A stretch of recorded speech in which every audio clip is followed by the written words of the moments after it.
Hello, hello. Hello. Oh, it's only us. Peter. Oh, Peter joined 2 minutes ago. I guess he'll be rejoining. How are you? Doing pretty good. Just did an upgrade in my office. I have more shelves now for more books. Very important. Yeah. Yeah, being on this call with you and Mark Anderson is not cheap. So many new additions lately. Yeah, that's a nice collection. Here's one of the new ones. Annotation and Remy. Yeah, it's just the names of the authors. Okay. And for some reason, I have this one.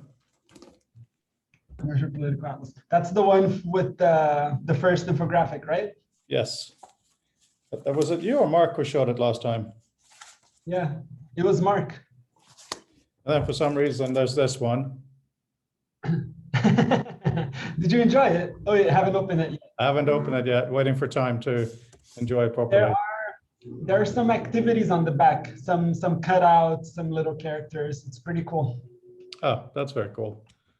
I'm waiting for a book on, I think it's called Guns and Constitutions and Revolutions or something, very much on the whole Hamilton writing countries into existence. So I look forward to seeing what this other thing. I finally got time today to read some more of the Hamilton biography. Mm-hmm. It's my sitting in the garden and enjoying thing. Not often that's possible. I still have it on my list to watch Hamilton. Whatever you do, watch it on a very big TV with very loud speakers. Okay. Oh yes, cheers. Coffee and tea. Mine is a little bitter. I'm going to use this minute to get some sugar. 1 minute, sorry.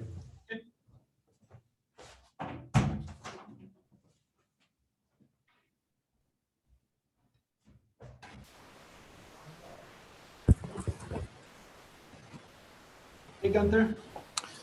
Hey there.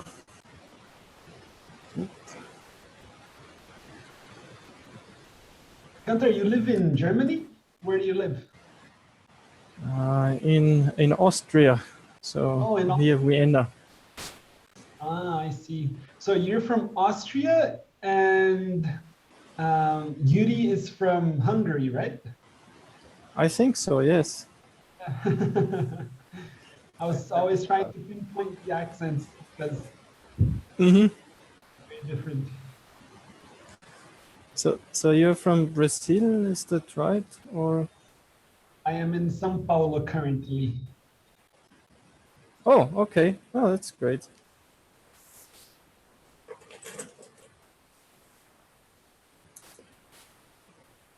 Sorry, just looking for something here.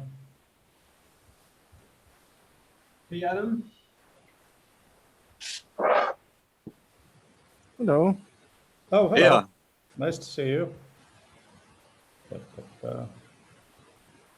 Just checking something here, right. Yeah, I think expect Peter to be here. Maybe not Mark Anderson, because he's in a bit of a work rush. But there may also be someone newish towards the end of the call. We may go into hyperlink type presentation and work. So we'll see how it goes today. Okay. Is Mark at the end of his PhD? He's graduated. I still call him Mr. Anderson because of the matrix, but he is Dr. Anderson now. Matrix. I just wanted to show you guys something. And that is, we had this app a while ago, many years ago on the App Store. And all it was a globe that you could spin around. And then if you touched somewhere, you would get the border and the name of the place. The whole idea was to help you learn. And you could zoom in. One of the interesting challenges was most capital cities do not have clearly defined borders. Oh. Right, there is metro, and then there's where people live, and there's all of this. So that was very interesting. But you could also tap on a name and you get this stuff. Oh, hi, Mark. And also fascinating was something I never thought about. Oceans actually have borders too. Huh. right? So the North Sea actually stops south of where I live in Norway. So that's how far north I live. You can That's feel the very bump cool. when you go over the line. Yeah, I think that's exactly what happened. Technical nautical thing. Because that's why, I don't know if you've seen, hang on, I'm gonna go to here actually. You know, we talked about this last Friday. This thing, add this. And what else should I add from the document? Dynamic view itself. So as you saw last week, I'm just going to show you some of it actually works now. So SRI, Command G.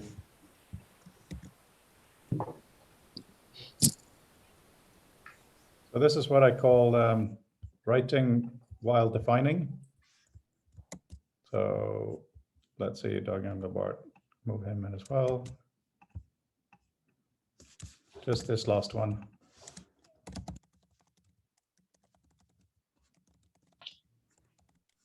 Yeah, I'm just going to leave it at that actually. So this is kind of what we saw, but the way it works now is if I click on SRI, it'll have a line to Doug Engelbart. If I click on Doug Engelbart, it will have a line to nothing.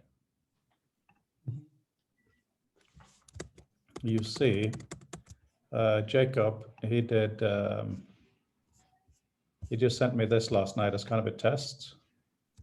So this is the question for you guys. If you look at this, when you click on Doug, then you get the lines saying what something is, what the relationship is coming up on all of them.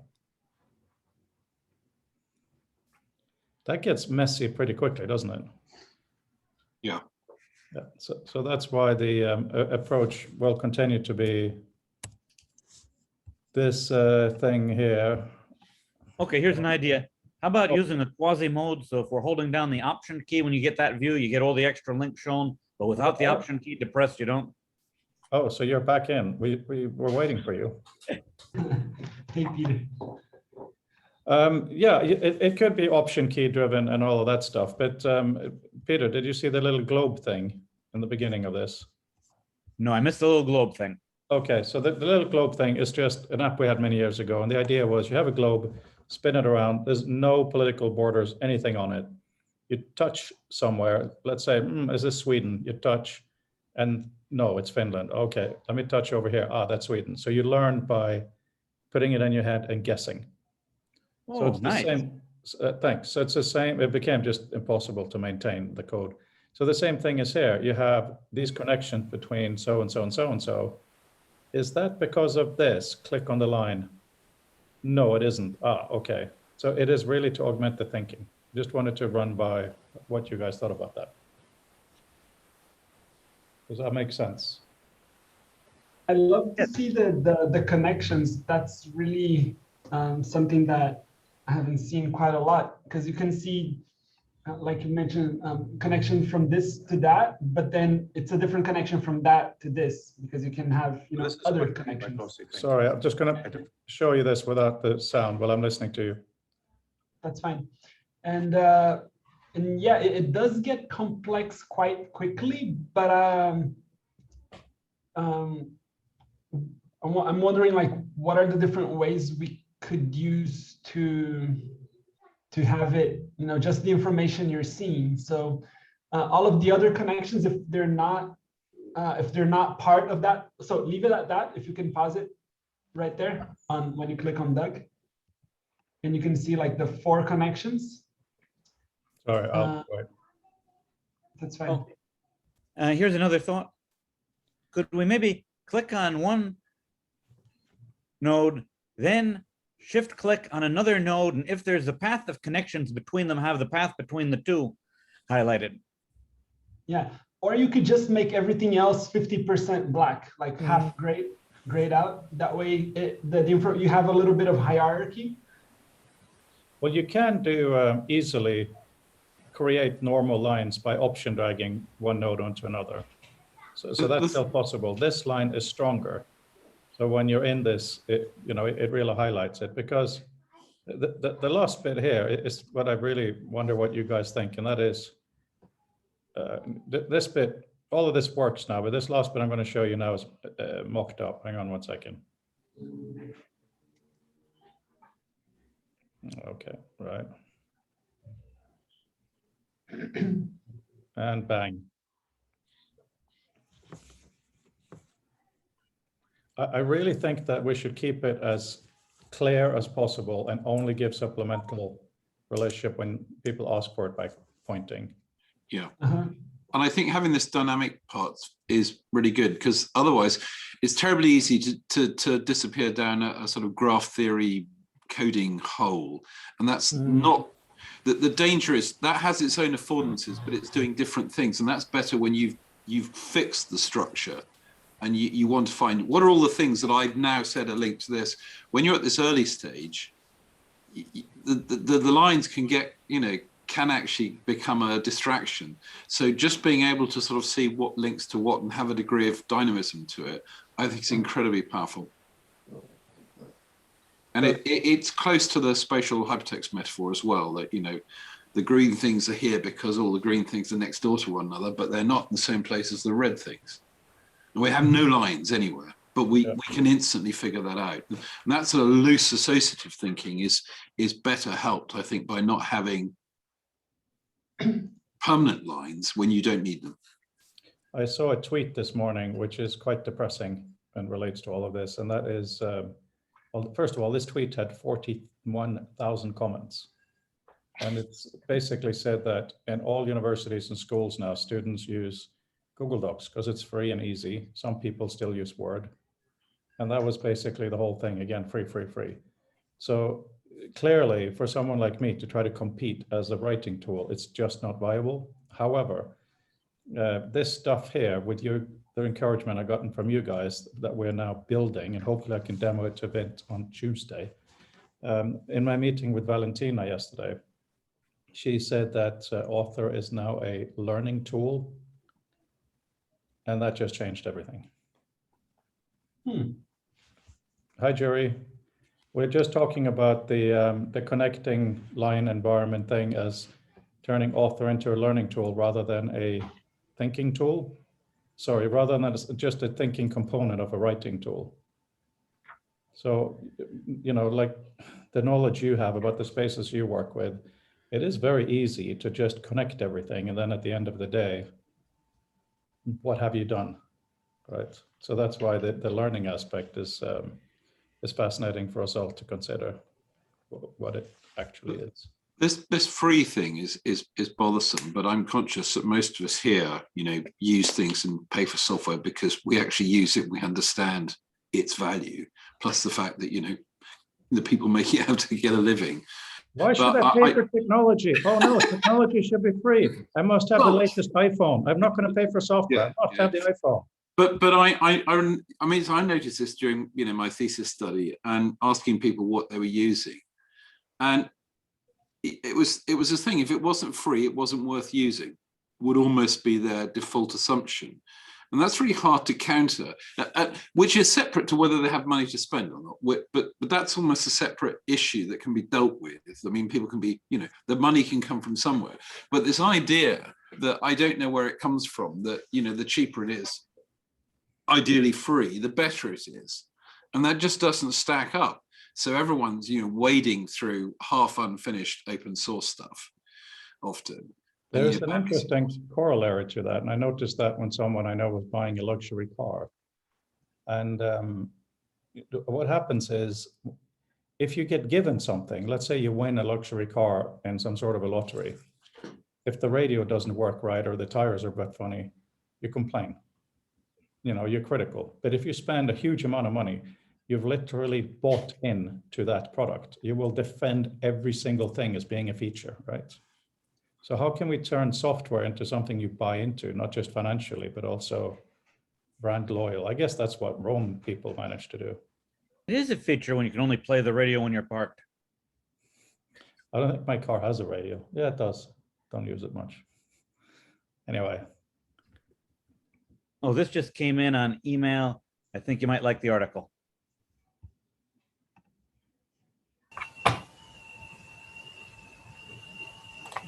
Yeah, that reminds me, guys, we should try to get the future of text into independent bookshops.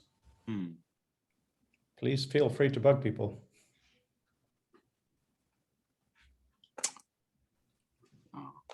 It's not as beautiful as we hoped due to the printing constraints, but there is something about a thick slab of soft cover, isn't it? That's kind of okay.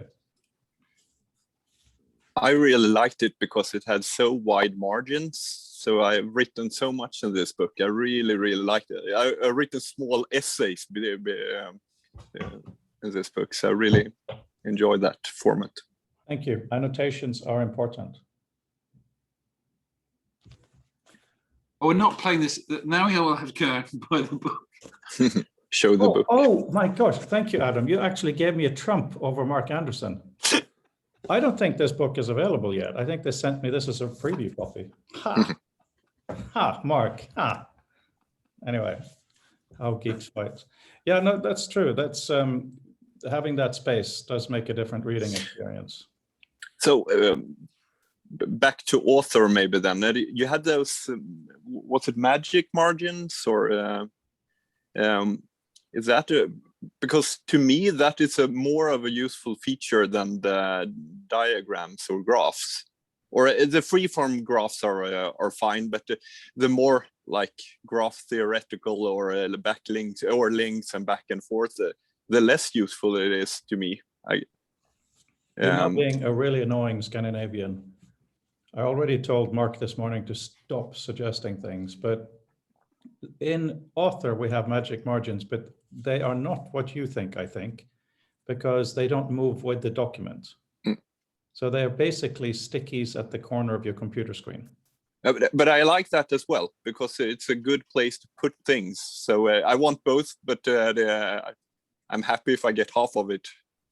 But to have, well. you see, we just managed to put annotations in Reader, but you have to command double click to put them. It's not a very good interaction, and there are all kinds of underlying nonsenses for that.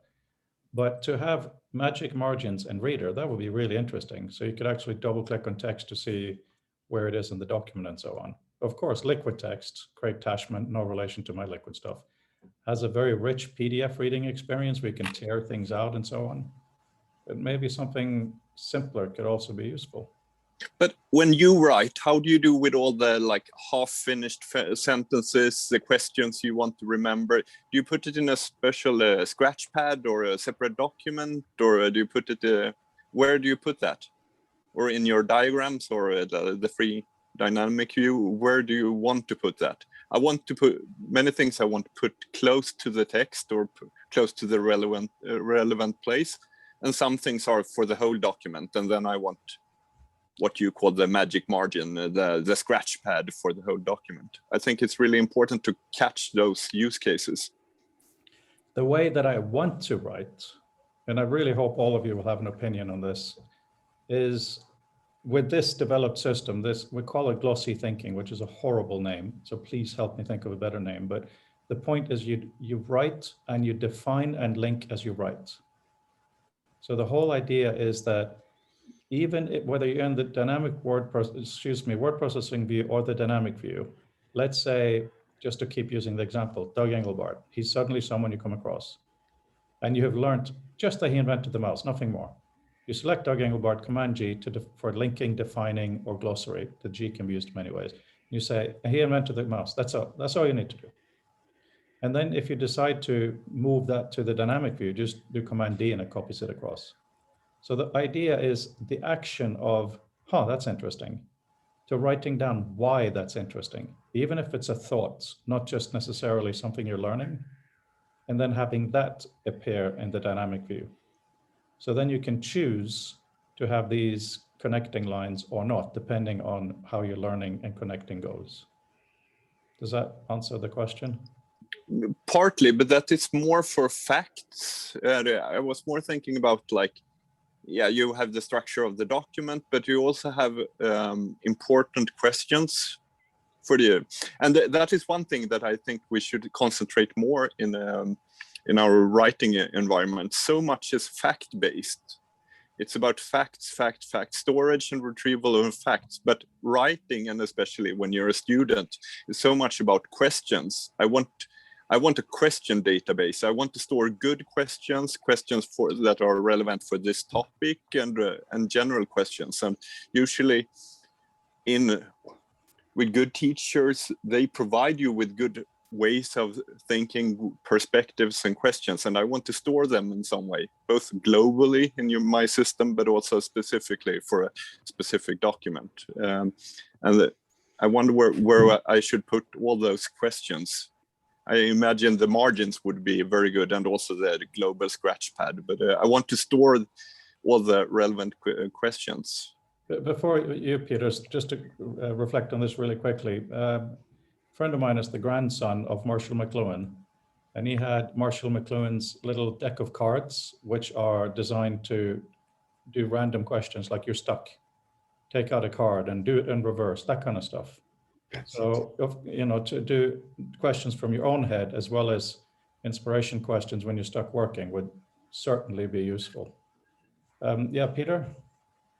Okay, I just wanted to mention that there's an interesting affordance with the knowledge package in LaTeX, and it's called the diagnose file.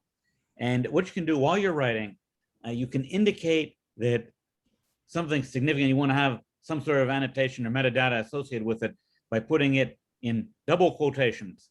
Now, if you don't somewhere define what the metadata was that you wanted to attach to that term that was in double quotations, it will add the term for you in like a little pre-written metadata template in a diagnose file. So after you've done a whole bunch of writing, you can just put stuff in double quotes. Actually, it's like, 2 double quotes on the left of the term, 2 double quotes on the right of the term. And it also has a diagnosis print mode in which it will color code those things that haven't had the metadata attached when you print out the draft of the document. So you'll suddenly see in orange or whatever color you defined all of the terms that you indicate while you were writing. I want to come back to this and add some metadata, but I'm not ready to do it right now. Then you get the diagnosed file all set, pre-populated with the templates to fill in that data after the fact. And it makes for a very smooth workflow. And it's nice because you just skim through the document. You can see just jumping out with the colored ink, which terms you meant to go back and deal with that you hadn't at the time. So I don't know whether something like that could be inspiration for author, but it works nicely on the LaTeX side. Well, what we do in author now is select a text and do Command-Shift-H to highlight. And the reason highlight works for that is when you fold the document, you see any highlighted text. So it's just a good reminder that still working on this bit. Well, I see an interesting sort of crossover between the point that Adam made and Peter's description of the thing is sort of, so one of the things, there may be things that you can't necessarily link to because they don't have a canonical source, or you may not know if there is one, and that's a journey side quest of its own. But you may want to put in the question that I need to cover the following, or I need to discuss this issue. Those sort of questions are things. And I mean, when I was doing my thesis, I'd actually put in a LaTeX comment because I could see it in the raw code. Not elegant, but it worked. And I wish I'd made about a knowledge package, because I certainly would have used such an approach. Because it, in a sense, what's just been described is a note to future self. I'm going to have to write about it. I don't know what the answer is now. And part of, I know we've discussed, Fred, there's a part of the dynamic view is the ability to sort of say, throw something on the wall and say, I need to check that all the things have made it into the document. But some things definitely aren't. I think that's right. Some things are not factual. So you can't just write everything by going from link handhold to link handhold, as it were. And many of the best ideas are not facts. The good questions, the really good points that you want to make, and they are not really facts.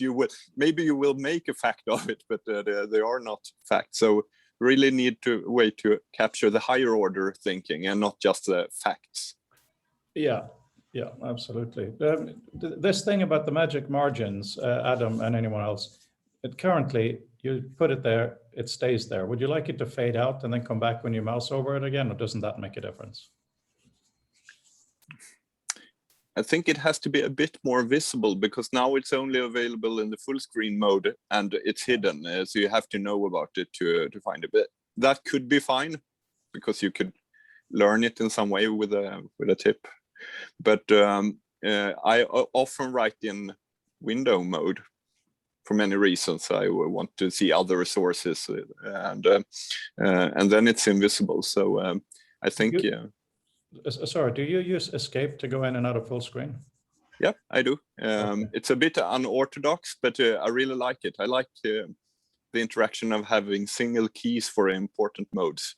I really wish keyboards had a copy key, a single key for copy. It's but full screen is very, very useful. But I think that what Adam is saying connects with what I showed from Pitch, where you have a single key for a shortcut without having to fiddle with Control, Command, Shift, and things like that. I feel that's still an area to explore. Because I totally agree on the copy paste. If I could just do, not even C and P because they're too far away, but if I had ZXCV, I could have C for pasting and C for copying, V for pasting, X for cutting, and then Z for undo without having to press Control.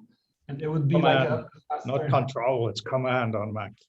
Yes, well, there is a Control key. Yeah, but that's. I disagree with you guys there completely. I really like, because it is this action. It's like you're grasping something, thumb on Command and then boom, copy. But I see the point, but I'm old is what I'm trying to say. I'm used to it. But also, I know I enrage everyone, but I mean, one of my retirement plans is to learn to touch type. But until that point,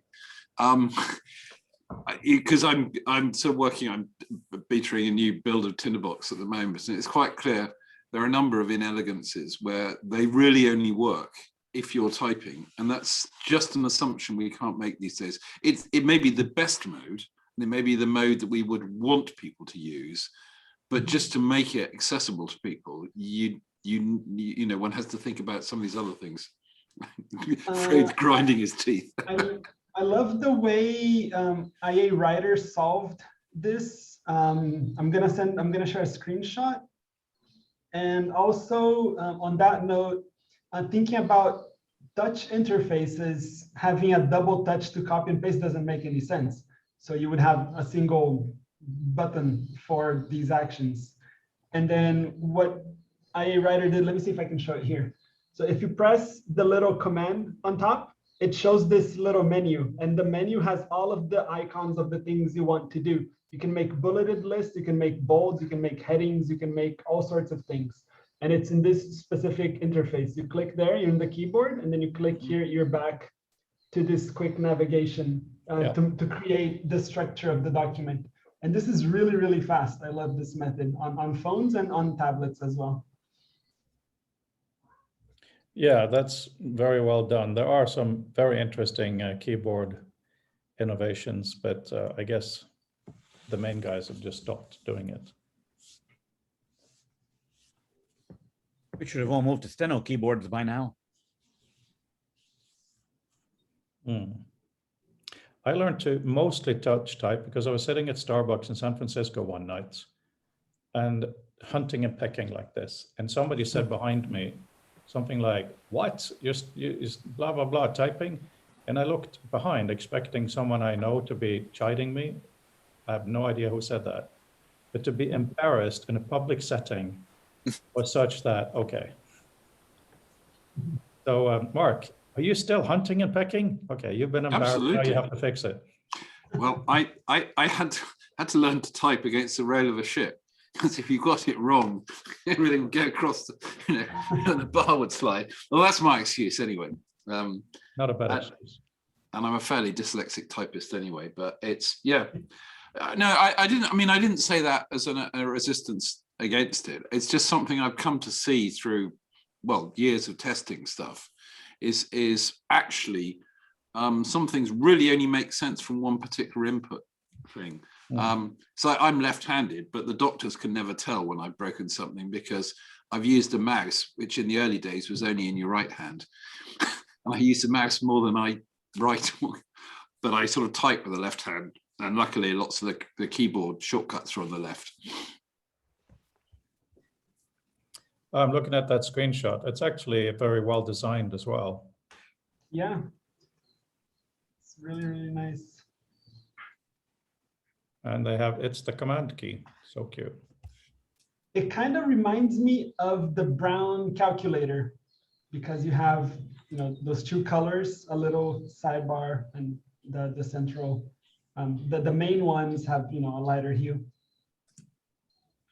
So I'm having I don't know why that reminded me, but I'm having for me anyway, important meeting on Tuesday regarding some of this stuff. And the meeting was called because, hang on, let me see if I can find exactly the quote. 1 second.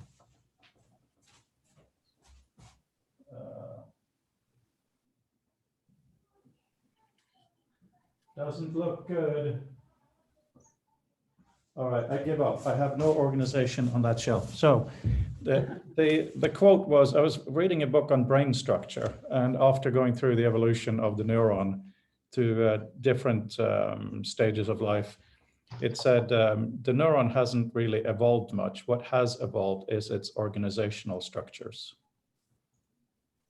And that, in relation to visual meta, is what's made the meeting happen. And that's why the discussions that Raphael we've had, and also Jury, and of course Gunther, with how to integrate moving stuff around like that is becoming more and more important. Because on this side of the fence, if the world suddenly, every single PDF has visual meta, servers can do amazing stuff because it knows what's in the document. So of course, as we've discussed many times, how we can get things in between us with this becomes more and more important. Because I think we are really having, what is it they call, perfect being the enemy of the good? It doesn't have to have that much stuff in it to be really, really useful, right, guys? Jury? Yeah, there is one problem with that, that I think all the sort of big publishers, they basically make their money out of not having that information in the PDF. That's their business model, basically. I think It's you're not right. to have that information in the PDF. So you are forced to go to this or that silo. I think you're right, but I think that us as small independent developers can just do it anyway. Yeah. What I'm just saying that just be. Oh, yeah, no, completely agree with you. But Yeah.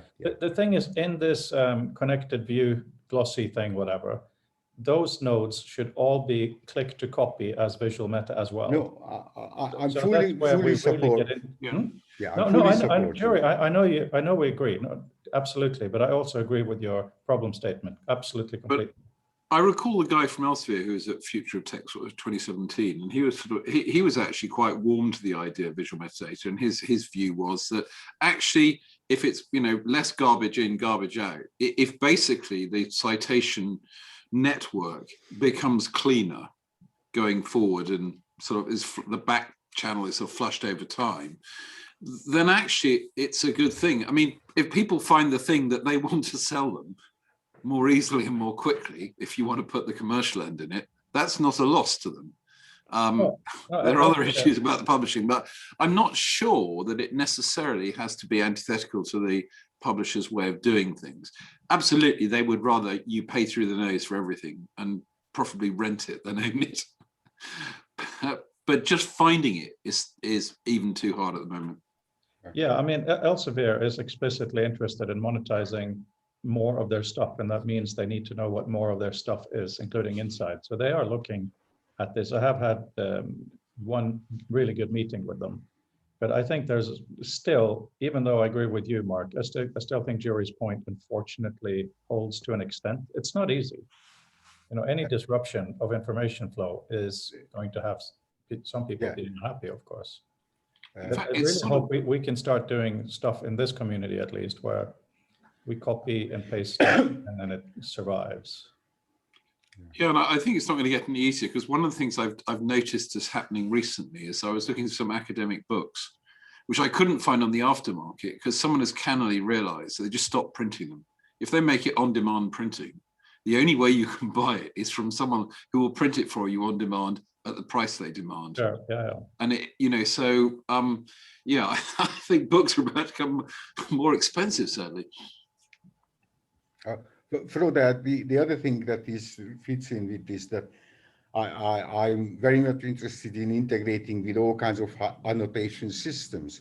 So in fact, visual matter could actually contain at least links or references to people annotating, because that certainly within the hypothesis space, that's trivial, because hypothesis actually, I told you before, it's got a content address of any PDF that ever been annotated on the web. And from that, and also, if you just open that thing, you have access to the annotations.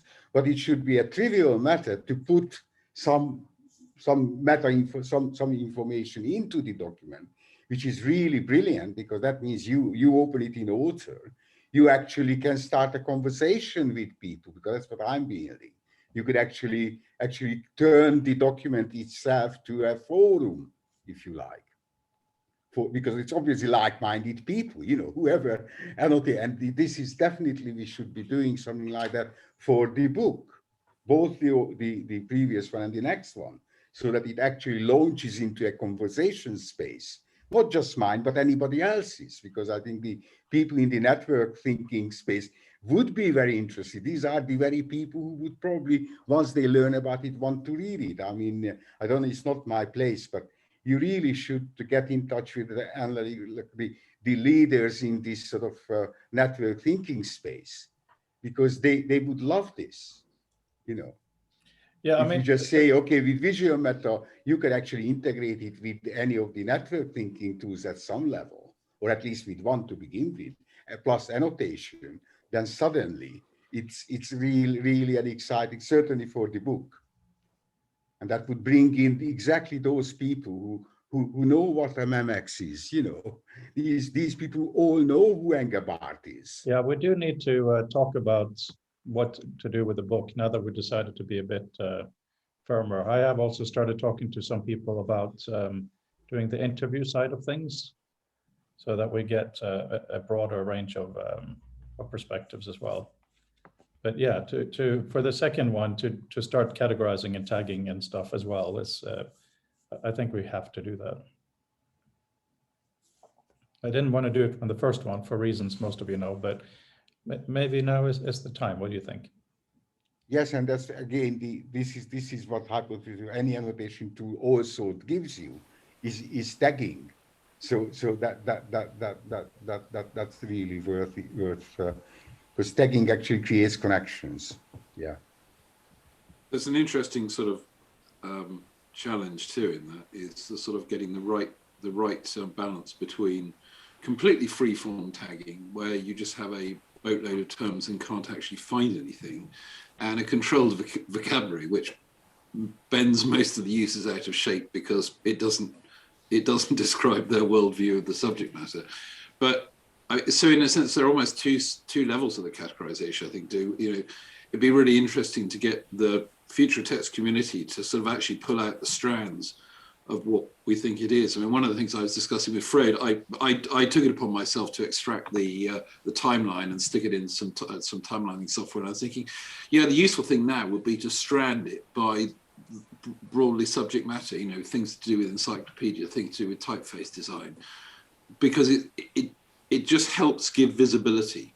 It doesn't change the data. It's just this extra metadata, and things can belong to more than one thing, but broadly for many visualizations, you can only visualize one of these sort of strands at a time across the whole data set. Just looking at the people at Hypothesis, I know Dan Whaley.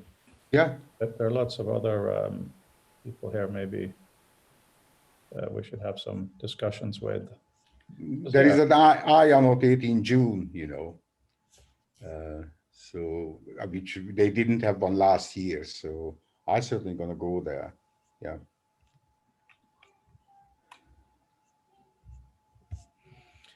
Yeah, interesting. We need to start connecting. We need to make a proper global web. One thing that I've really been thinking much about this. If we get something that has rich metadata, that is deeply connected, will the text really be better? Significantly, yeah, really better. I think it will only amount to a few percent, maybe 10 or 20%, if you can measure it that way, better texts. I really think it's more important as a community to concentrate on the things you discussed last time, the docuverse ideas, to really connect text, get better discourse, really improve quoting, so you can bring text fragments into your documents and not just link things together, put metadata. I don't think that is most important. It has value, but the value is so small compared to getting better texts. And there is a big risk that we concentrate on the details and not doing the most important mission to make sure here. we're on the same page, tell me what you think would not be better. What would not be better with the metadata, so we don't misunderstand you?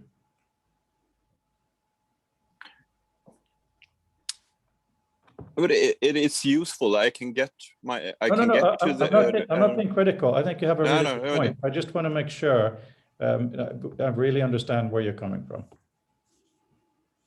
Will the actual text that I read, will it be better? Will I get a better understanding of the text that I'm reading if I see references or if links point elsewhere? I can see the value to get the transclusion part, where I can really see deep into the sources and get to see where the author, got their ideas from. But just linking things and metadata, I think it amounts to a very small part of what makes a better text. And I think it's a risk to go the graph way that so many, it's a trend now, or maybe a trend going down even, but it has been a trend to do pretty graphs of everything, and I don't see the point of connecting things just for the sake of it. It's like 15 years ago we had links, like completely blue texts, and that didn't make the text better. Well, with your hand grenade now, we have lots of hands up. Sorry. No. Actually, this isn't a disagreement. I mean, my thought was more about discoverability. So one of the things I've joyfully discovered through the future of text is aspects of text, things that impact on text that I don't really know. So it's, if I find an interesting thing on, I don't know, on typography, it's being able to say, okay, so where is the sort of locus, all the sort of the articles or the people who have an interest or an understanding of this. So I'm not a great fan of large folksonomic tagging because it's just word soup at the end. But some deliberate things that doesn't need to be as precise as fixed vocabulary. So you had committees to argue about it, but just ways to sort of to help people understand that within text, there are actually some very, very different groups of people, all with a common interest, who probably don't overlap very much. And it's this opportunity to step across from the bits you may understand to others. And just that little, even that little extra strand of metadata will be quite useful, if that makes sense. Raphael, and then Jury, or? Yeah. So I'm reading the book called Doodle Revolution, and then she uses a lot of notes. Sorry, what revolution? I didn't hear you properly. Doodle Revolution, and then she uses a lot of little notes. So, for example, in chapter 1, she has like 23 notes. So there's a name of a person, and then there's a little 1, and then there's a little 2, a little 3, a little 4. And there's like 23 of these. And then for you to find more information about that, you have to go all the way to the end of the book. And then it has complementary information, but it's completely disconnected. There's no context when you look at the notes on the back.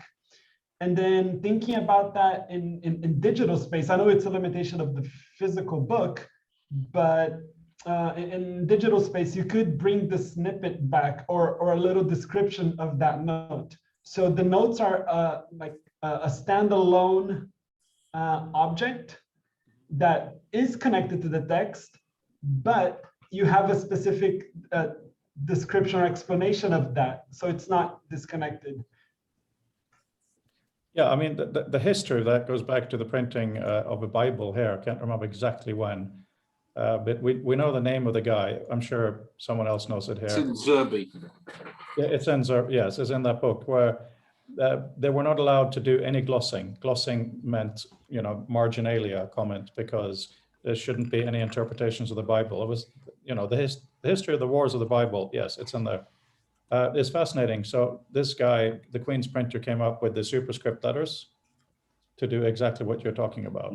But that was for notes on a page, footnotes, right? Endnotes are different. Of course, digitally, you have the little thing, you click on it, you get the information. There's no problem there at all.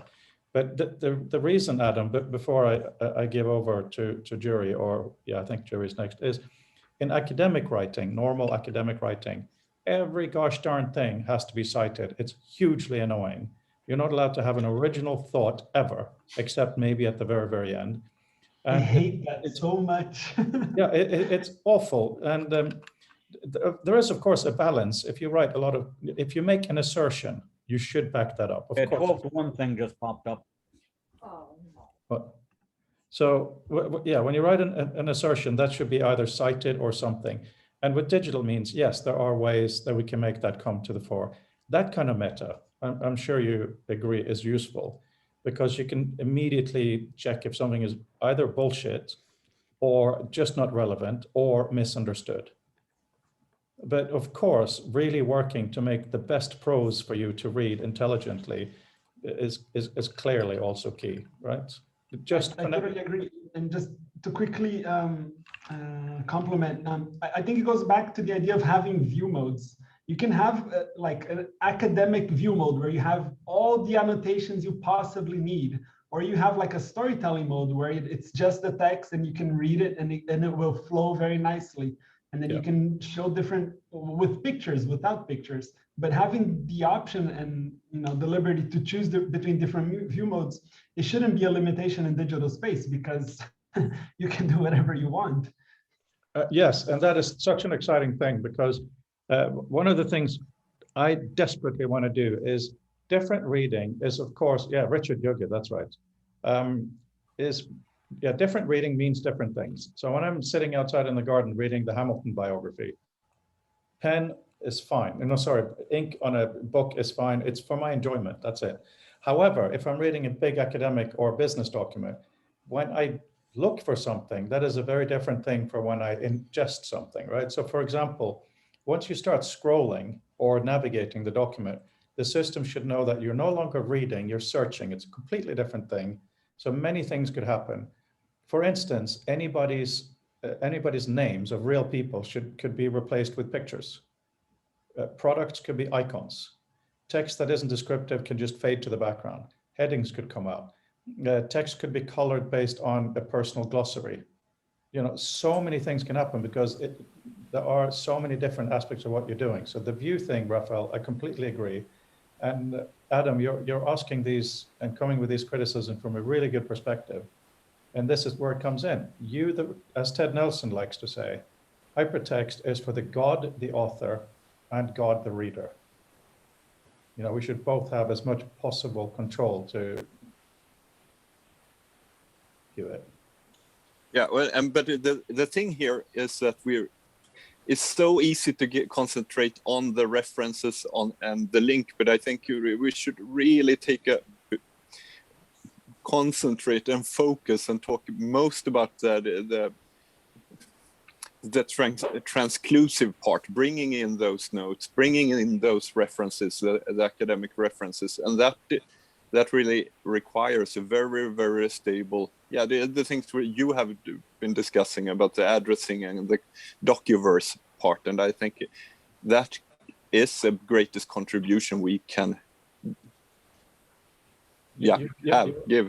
You're being very challenging here in a very good way. So the problem is, Doug wanted paragraph addressability, of course, and we all agree on that. However, teachers don't want to see that.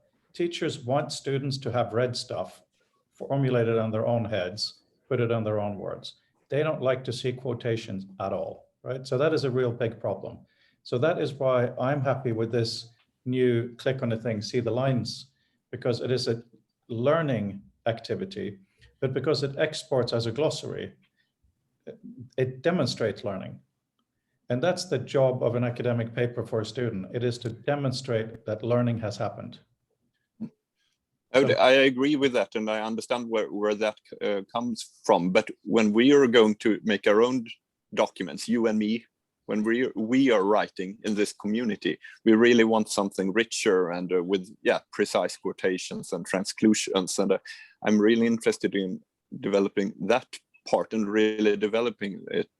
I think we have both technical talent here and also imaginary talent, or not imaginary talent, but talent. This is where we have been agreeing with you for months. I mean, I want to be able to go into Jerry's world, do stuff, and then just put the stuff that I find in a normal document, so you can read it as prose, but if you want to explode it back out. That is the point of Visual Meta, to be able to support that. Absolutely. I was thinking that Adam's point is also the nice thing that comes out of that is, so there's another actual useful growth element for the work you're doing in author. So having, so at the moment you're concentrating on the sort of student, undergraduate sort of level of linking where there's an expectation of a certain thing, but you now already have a framework that allows the potential for them to learn to move to more productive, you might say more so adult writing. So that's really interesting as well. So I mean, that's not your problem today, and I know there's an immediate problem as a challenge with author getting it out there. But I think that's a really interesting observation. You're coming from Adam's point that as another way in which you can leverage the work that's already gone into author and reader. To actually move people forward into richer and deeper writing. Yeah, Jerry? Yes, Adam, I don't know you, but I couldn't agree more. I just recently completely rethought trademarks, and the one thing is clear, even in wikis, I don't want to see any links, but as I write, because everything is deeply interlinked. The point of that, the link, this is why people go crazy about it, because link facilitate discoverability. That really means, because basically every word in what I'm writing is in some sense automatically linked into relevant context.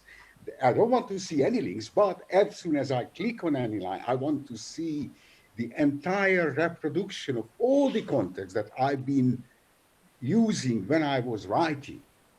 Okay, so, but what that means is that it's not only paragraph addressability, I want phrase addressability.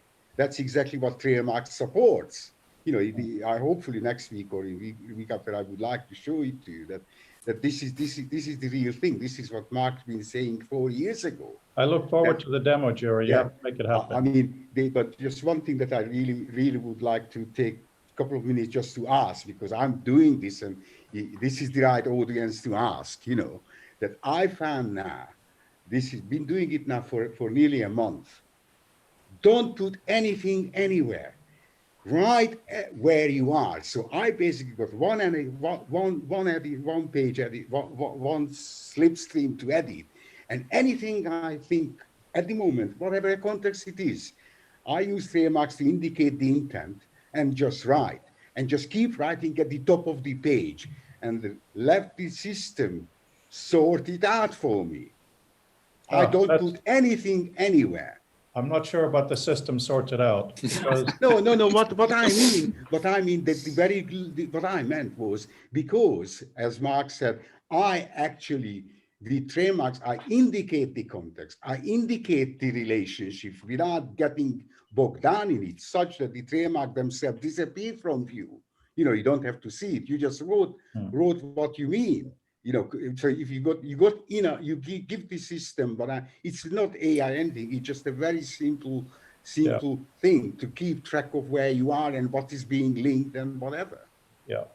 I just wanted to really highlight on Adam's point about the questions, because I remember that the very first question that I asked myself properly I remember I was in a buggy. I was probably 2 or 3 years old. And it's one of these memories that keep coming back. And it's a very, very simple thing. The first half of it was, even a child can answer a question like an adult can, if the question is asked clearly. And then I wish that was not a fly. I wish Carpet that was you moth. clapping at Mark. So let's do No that carpet again. moth. But the second half of that, I realized already then, asking the question clearly is the big problem. Right. But that's why you should add one other little thing. Not only that everything is in the flow, but if I return in thinking to the same thing, I just indicate the same, so I could just say question again, you know, or whatever. And this is the because I did this for all this stuff I've done. I have this slipstream that's been serving me very well, because what it means, you got a reverse chronological order of the thing you just touched. And that itself is so useful, because you know you build on thinking and you can sort that out. But I just write that this is the best way that you write that way. That means that I always can focus on what I'm thinking about and trust, because that's the whole point, that have to bring to mind what you have in mind. That's my goal, that I want to be able to write in such a way that everything that I think about is at hand. Sorry, just wanted some feedback or does it sound And a like- little clock in the top corner with your deadline counting down. I think, Jury, we look forward to a demo. I've seen your work before, but I'd like to see what you have now. So, you know, as long as you give us some time, we'll do what Raphael did, and we'll present it properly so we can have a very focused discussion around that, because you are doing something powerful and different. So it's good to talk about the specifics of it. Yeah. I would like Mark, if you would like to have a pre-demo session with you at some point. Yeah, sure. I mean, I don't think I'm going anywhere at the moment. Yeah, that's okay. No, what I mean is that I don't want to impose it on all. Oh no! I'm very happy to do that. Yeah, just hit me up somewhere. We would all like to have a full session demo, Jerry. That would be really good. Okay. Gunther, you're waving about. Do you also have a fly, or do you have something to say? No fly. But yes, first of all, also looking forward to the demo. And second, I just wanted to say that I fully share Yuri's sentiment. So I think I get the idea, and yes. So is it can this be summarized as a kind of a thought process that you would like to have, Yuri? Sorry? A thought processor. So that means it was actually built like that 4 years ago. Yes, yeah, that's the whole point. That it's not a text processor or word processor; it's a thought processor. That, I mean, this is because I needed this, because I just have this sort of really scattered brain, mind. You know, I want to. Yeah. I really move like Mark Anderson. You know, just jumping around and. You know, my family is getting really tired by now, and but so I need the tools to wave it together. Yeah, we're running a bit late, slow on time. I may have to do a hyperlink thing in 2 minutes. Raphael wanted to present an idea.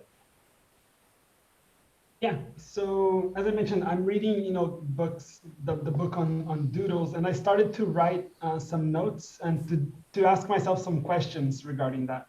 So when we're growing up, we learn how we do these drawings, kids make drawings, and then we learn letters, and then we learn numbers. But somewhere along the line, we stop doing shapes, like squares, circles, and you know, simple shapes. So I'm going to share my screen really quickly of this idea that I'm exploring. I started with a very quick looking at the words, and a lot of these words have different meanings. And there wasn't any single word that defined taking notes with images. There's a bunch of these, but all of these have complex drawings attached to them. So I came up with it's called sketching. Sorry, it's called sketching. Yeah, I know. Sketching is It's difficult. I came up with this name called icon nodes because icons, they have very simple shapes, and pretty much everybody can do them with practice, the same way we can practice letters and numbers. If we have simple icons, we should be able to make quick notes of them as well. And then the basic idea here is, if I jump back to Keynote really quickly, it's a little visual pieces. So if you make one line, that's a line piece. If you connect 4 line pieces, you get a square shape. And then if you make a rectangle, that becomes a rectangle icon. And then you can use this rectangle icon in different ways. And then if you have a little scribble like this, it becomes a title piece. And then if you have 3 little scribbles, it becomes an article piece. If you have a line, you have a line piece, and then 3 lines have a text shape. So if you combine the rectangle piece with, you know, the text piece and the text shape, you get a little icon of an article shape, an article page. And these are all very extremely simple little drawings, illustrations that you use to make your notes better because, you know, you have images attached to the words. So it's just an idea that I'm exploring of building a little vocabulary or a little methodology to have this, the third area of writing that I think is missing, which is based on shapes. So Rafael. in agreement, I just want to remind you guys of this, the little thing in iMessage where you can do a little thumbs up or question mark or whatever. It's Yes. so freaking powerful, It is. right? I mean, so we have to, I mean, yes, I'm a text person, but we have to use other symbols as well. Absolutely. So yeah, see you later, Peter. Good to see you today. Okay. Bye-bye. Yeah, absolutely. I mean, the problem comes in, of course, with a specific implementation. So I think you just have to test and test and test and test and test. Right. I think, Rafael, I put it into the link, that sketching course. I actually paid for it, and I've done the 40 hours of sketching course with that, Christina. It's just amazing, you know, and then she's got such a sort of years and years of amazing things. And the best thing is that she really teaches you, you don't need to be able to draw to do the sketching. You know, it's just amazing. Yes. Yes, I agree. It's just that the definition of sketch is a rough or unfinished drawing or painting. So it comes before a big illustration. So I think that the problem is with the definition of the terms that are being used. And that's what I'm trying to explore. No, this is called sketching. That is the term being used. If you go to Udemy, there are lots of them. It's called sketching, meaning exactly what you is this sort of little simple drawings which are really convey meaning in a sort of really visual way. Yes. Yes, there are many terms, and all of them have different meanings. Yes, and I love that. So I couldn't agree more. That's just an amazing thing to do. Yes. I think iPad showed that you know, things can change meaning, like all the jokes of this name iPad, and now it's just a thing. So yeah, Yeah. You know, maybe for that kind of thing you're talking about there, change the name, call it Amber, something completely arbitrary. You know, because these words have so much baggage. I mean, I'm dealing with the same thing. Glossary thinking, are you kidding?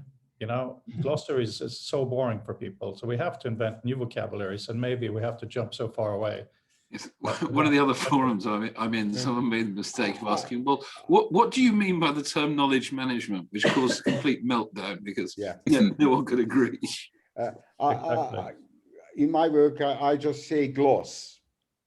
Yeah. And that's really short, and it really, you know, it grows on you. It has a lot of different implied meanings, like Mark's saying, you know, knowledge management. The problem with knowledge management is there is no such thing as knowledge in a general sense. It's always specific. Information is also always specific.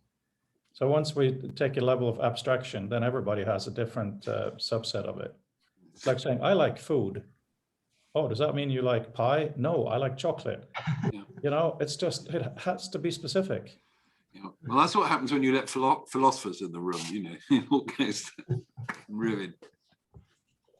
Yeah. Now, I think this is why the idea of network thinking caught on, because everybody can resonate with that, you know. We do thinking. I'm not really that interested in it. I know, I think that it is really, really important to think, to consider something, Yeah. to put it down, edit it, put it out again, and then have someone reply. So this is not a disagreement with you, Jerry, but you know, like Google Docs and all this live stuff. No, it's okay, but we also need a means to be able to really think about what we're saying and have Yeah, someone yeah. reply to it in a meaningful way. So, you know, I know we're all kind of holding that candle as well. Mm. Well, I'm just really, really amazed that in a year and a half, 2 years time, you know, suddenly, not under the name of knowledge management, not under the name of personal knowledge graphs, but this whole thing is booming, you know, and that just because it used a good name, as far as Yeah, I'm but I concerned. mean, things like Rome and all of that stuff, you will never find me writing a link with 2 hard brackets. I'm just not going to do it. Well, I'm not going to do it either. I think Rome is crap. Okay. No, but it's great for that. No, it's audience. crap. No, hang on. It clearly works for some people, right? And that's the whole point. The point is that we are different and we have different needs for the Yes, but different work we it do. opened up the floodgate. It's basically Yeah, no, it has, and that's great. But of course, this is what we're arguing for in this forum, and that is we need ways to interrelate stuff. So once you get tired of Absolutely. Rome or have a different thing, Yeah. you be able to move it elsewhere. And commercially, that's difficult. So we're going to have to do the best that we can. Well, you know, but the good thing is, and you know, Rome's basically just started the beginning of hypertext again. So they're only about 20 years, 30 years off the pace. Yeah. They keep referring to Doug, and it really makes me smile and irks me equally. But anyway. I'm surprised you don't have a corded left-hand keyboard, Fred. Yes, exactly. I don't need one. Yeah. That's not the point. The reason I had this discussion many times with Doug, and he also wanted many buttons. And I said, I use a Mac. I have 5 buttons. You know, I can click. I have command click, option click, control click, shift click, and combinations. Once that is in your hands, it's really quite powerful. I mean, the worst thing for me in the 80s, 90s, well, maybe 90s was seeing, you know, someone with a suit, some business person in a cafe using their computer and sitting like this, like it was going to bite their fingers. Right? If you sit with both hands at the controls, like a spaceship flying through cyberspace, we have a lot of buttons. Oh, come on. I used to be an Emacs hacker, so it was Control Shift left elbow, you know. Cheers. I see you managed to get an Alan Kay quote in there. Great. Dealing lightning with both hands. Yes. Well, yes, and also they're throwing through hyperspace. I forgot that was Alan, but yes. Yeah. I mean, this is what we're working on, right? And we need to, I mean, okay, so the reason that I insist in author, and I'm glad Alan is not here, only for this comment. Alan, if you're watching, I look forward to the discussion in the future.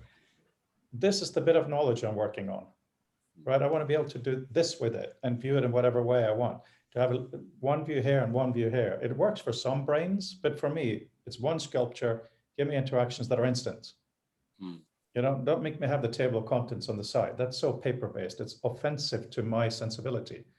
Doesn't mean that you guys should live the same way, but we have to be able to take the same stuff and interact with it the way different people want, right? I think a lot. I don't know whether it falls out from teaching or, you know, as youngsters or not, but very few people are actually comfortable with multiple views. I mean, it sounds funky, but actually, so you have these conversations where someone's following you around the last thing you said. They can never draw the lines between the things, and that's, you know, that's an area where there's definite scope to sort of increase for, you know, tools to fill in that hole. But I think part of the problem is, and an observation of all the people I've been studying amidst recently, I think the normative behavior is to always try and close things down. It's partly a territorial thing, right? This is mine. I'm now in control of this. And I, you know, and I will bat everyone else away, but I will define the edges and I will show little interest in going beyond it. All the things we're looking at run totally counter to that, and I think in a positive way. Yeah. Can I just say, I remember the good old days of the Palm computer, which really there were millions of people prepared to learn a new alphabet because the machines were not good enough to read your writing. And actually, it was a better way of writing than what we learn at school. I think really, I see with the young people now, they're ready. They had enough. They don't want convenience. They want freedom. They prepared this is Rome proves it. It's awful, but people struggle with it because they want the raw power, the capabilities. I mean, this is again. There's so many youngsters writing about Engelbart and Ted Nesbitt and everything, and they mean it. They understand the significance of it. I'm You're very not allowed excited. to call them youngster because that makes us old. Of course, I'm ancient. I mean, Boris Mann, who's probably 10, 50 years younger than me, he calls himself the old man of the internet. And I'm the ancient sort of, I started programming on a DEC 10, It had 256 kilobytes of memory. It was running Lisp, which was better than you can have anything on today's computers. It had a debugger, a tracer, a balance structure editor. So what you're really doing now is going on a rant saying that. Yes, sorry. No, it's a good rant, saying that we need to be able to have different levels of professional equipment for different kinds of professions. Exactly. For a lot of people, writing Google Docs is absolutely fine. There's no reason they should ever use anything else. They But for will. some people, like in our community, who want to write something seriously that other people can read in a rich way, we should also have those tools. That's the problem. I mean, Apple haven't updated Pages in many, many years. Word has gotten a bit crazy. Google Docs allows two different people to write in the same document. I'm sorry, those are not enough innovations. No, actually, Google Docs allows you to write for free, is what it does. Yeah. Sadly. Now that's really what it amounts to. Tell you what it does, what? It's free is mainly what it amounts to. Free to use.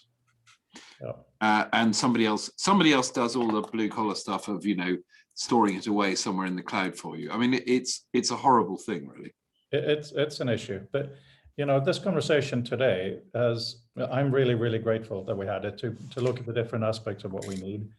And also thank you, Adam, for highlighting the importance of questions.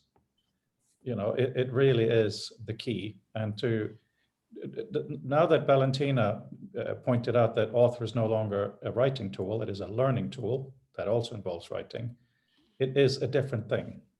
And, as a developer, my mood goes up and down like manic depressive, like crazy. Right now, I'm quite up here because it's a new hill to look around to see where we can go. So I think that the different ways we're all thinking here, I'm only thinking about that one student, and that student's job is to learn. What is learning? Learning is questioning. That's how, like Tarzan, you go from piece of knowledge to piece of knowledge, right? But if you don't actively do something to put it in your head, you've taken that knowledge and it's just behind you. Just one sentence, if I may. Adam, back to the graph. Why is the graph? The graph is there because learning is just really finding a path in that graph. Because the whole point of a graph is so complex, to finding a path which actually meaningful. That's what learning is. I don't entirely agree. Because, so we're sitting here, we have a Swede in the room, right? And I'm Norwegian. We will have very different ideas about the facts of some of our country's history, for instance, right? And so the notion of fact, I think, is it's a piece of poverty. Sorry, my notion of graph has nothing to do with facts. I'm not talking about RDF. No, but it's not even, like the whole artistic thing we've also talked about a little bit here. I have basically no memory. I'm an artist person, Chelsea School of Art, painting, photography, all that stuff. So I can relate to that. To learn sequences and how things are connected in a literal manner is one thing. It's kind of mechanical, but to be able to generally go into patterns like, you go to a different country You go off the main street, you go to a local restaurant, you order whatever they recommend, right? You're not stringing things together, but you're getting an impression. So it's a sense pattern. These are really important things to be able to try to support affordances for, right? So I don't think we're strongly disagreeing, jury. I'm just saying that the way that you experience the relationships is different from the way they are kind of hard-coded. You know what I mean? Yeah, but what I meant was that there is some rich context here. There's another rich context over there. And learning is all about discovering that these are in some meaningful way they connected. That's what I'm talking about. That, Yeah, there is the artist in me doesn't like that, even though I think you're probably right. But the artist in me says, but that's what how art can is we make about. it yellow? No, that's the whole point. And a beautiful painting is all about composing these things so that they actually form a meaningful whole. That's what I'm talking about. Yeah. Yeah. Okay. Sorry. Well, I mean, look at Mark Anderson, a case study in my screen, lower right-hand corner. Right, Mark Anderson is an interesting contradiction in terms, because on one side, he is very detail-oriented. He'll go through references like they actually matter. You know, find canonical sources and spend all that time putting the bricks together. So that's his kind of logical Dr. Spock self. And then there's the other side that you guys also see, and this is what I find so baffling. He has such a colorful way of speaking. Right, he uses all these weird expressions and all this stuff that isn't straight ahead computable, are they? That's Right, it. so you kind of represent what we're talking about here, Mark. There's one thing we put in a list, and there's something quite different from the human, flowery, vague connectedness of it all, right? We need to learn more of the brain science of this. I'm trying to get some of it, but it's the activation circuits and all of that is non-trivial to understand. Well, on that bombshell, I'm about to go and do a crossword using a pen. So step right away from the digital. Was this because of you, by the way, Mark? Oh, yes, it was. Yeah, there you go. It's contagious, isn't it? Yeah. I'm glad it's not a car club. We all Well, but thanks to you, I'm now looking at Tim is interesting in this story. The reason he is in the book is because he hated my pitch. He wrote this long email saying, I've read your website, I'm against everything you stand for. But he said it in a very reasonable way. And I said, that's fantastic. Can I include your email in the book? And he said, okay, fine, I'll write it out. So yeah, he's very interesting guy. Well, that's good, because that's normally the start of useful, actionable input. You know, somebody's actually taken the trouble to disagree, rather than just reject it out of hand. Yeah, and I got an email from his Danish, Nils Ole Finneman, who's also in our book, on the history of text. And he wrote a bit of a screed about why a timeline is silly. And he made very good points. So now he's rewritten that. We're going to be using it as an appendix in the timeline. You know. But it is interesting. I'm just reading my bedtime reading. I'm reading Fire in the Valley, which is sort of early history of computers in West Coast. And the thing that happens, like so many of those books, is people never put dates in. They hop around the story. Now that's fine if you're telling you're writing Game of Thrones or something. It doesn't really matter. But actually, it's really frustrating. You're thinking, wait a minute, that turned up 2 chapters ago. So is this later? Is it earlier? And I was thinking one of the things they could have just done is rather than have to stick them in the narrative, is even just put them in the margins. When you say at the beginning of that year, and it might just say 1968, you don't have to put it in the text to make the text plodding because it's got too many dates. But actually, where there is a temporal access, I think it's an affordance that's wasted all too often. And it just makes it really difficult to understand the picture as a whole. And you get back in this itty bitty thing where you're bouncing from piece to piece to piece and you're never seeing the whole resolved picture. This is exactly one of the reasons we're doing the timeline. It's a little bit to help students get a grip of where things relate, but also at some point I want to computationally put it into the reading material. so that we have a canonical basic source for at least one type. Other people can do their own fields. You know, so when you have something, you can actually reorder the whole document in a timeline if you want to. You know, that's at least a goal. Another view. Yeah, no, I showed Fred, I put the data into Eon Timeline, which is a nice little timelining device that came out of the Oh, Scrivener you want to community. show that briefly before you go? Yeah, the sad thing is they're about to take it out of the app. The thing is, it has a really nice. I'll be 1 second. Yeah. Sorry, because I need to go to my bit. Just bear with me. Why are you digging that out? I just want to avoid that. I think Frank Herbert did it well. He actually introduced so many characters in the book, and on a sort of 30,000 years time scale story, and he realized, and he did it very deliberately, that people who will read it, we read it many times, because that's Right. the only way you can do it. Yeah, okay. Hopefully, I don't know. Are you seeing this? Are you seeing this screen? Yeah, seeing a screen. Yep. Yes. Fine. So all I did was I took the data out of the book and mashed it around a bit in BB Edits. And this is just an HTML5 export from the app. And sorry, let me just move on a bit to. And one of the things I was thinking when I looked at it, I mean, I can use different. Oops, sorry, I can use different colors here. And you know, I mean, basically that's the. I've changed some of the thing slightly. So you got a title and some text. You can have links in this and things. And I only did this as a sketch. This isn't anything to make a point about Eon Timeline per se, but it's an interesting way to see the story. But it might be interesting to say, right, well, you know, active printing, that's sort of printing technology, so is lithography. But there might be something else here that, you know, isn't. So in Morse code, that's a sort of different strand perhaps.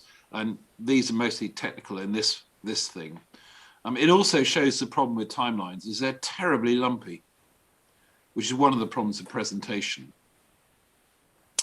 But I still think it's an interesting way to explore stuff. And it does show there is a sort of, some sort of a stranding to it in terms of the time. So I was just something that came to me reading the Fire in the Valley thing the other night was actually even just putting dates as, you know, in light typography in the margins of the book when you're doing a you know, time-based narrative would be quite interesting. Anyway, but that's the thing. I'll put the URL for that in the timeline. The domain is just one of my old consulting company. It's a place I have to park stuff. So I put that in the sidebar. You're welcome to mess around with it and make suggestions. The tool it's made with is quite a nice thing actually called Eon Timeline. Which also you can look up. I think they're at eontimeline.com now. It's really cool to see this, and I appreciate the effort, Mark, but it also shows how god awful it is. Yeah, I couldn't agree more. Yeah. It's the worst worked over bit of visualization. You know, all the work's gone in InfoViz and DataViz. Timeline is nothing. It's like, you know, there's one monograph you can find on the whole subject anyway. I think one thing that is beneficial is just by flipping it, going from top down. Yeah. If the words go in this direction. Oh, you could do it. I mean, you could do it the other way. I'm mainly using this because the app produces a very nice HTML5 clean output. Because that's one. It's just me supporting that you did it and saying this is the kind of thing we need to do a lot better. Yeah, as a community for sure. It's really just I really just did it as a thinking thing to you know, really as you rightly put, this is a really subpar way of showing things. So how do we get more out of the temporal axis to help understand the subject? I'm going to have to bail and go, guys. Yeah, interesting as ever. Interesting chat. And probably catch you on Monday, I guess. Yeah, look forward. I can't before you go. Actually, since it's recorded, tomorrow is Edgar's birthday. He's turning 4. Can we all just sing happy birthday? Yeah. And then you're going to record this for Edgar. Okay, will this be on YouTube? It will. Happy birthday, Edgar. Okay, 1, 2, 3. We'll sing. Are you all okay with a little bit of singing? Okay. 1, 2, 3. Happy Happy birthday birthday to to you. you. Happy birthday birthday to to you. Happy Happy birthday, dear dear Edgar. Edgar. Happy Happy birthday birthday to to you. you. Nice, Wonderful. yes, Thanks, yes. guys. You're all artists. And that's Have a good weekend. and I Bye. think we've just been voted off the show. Oh, I-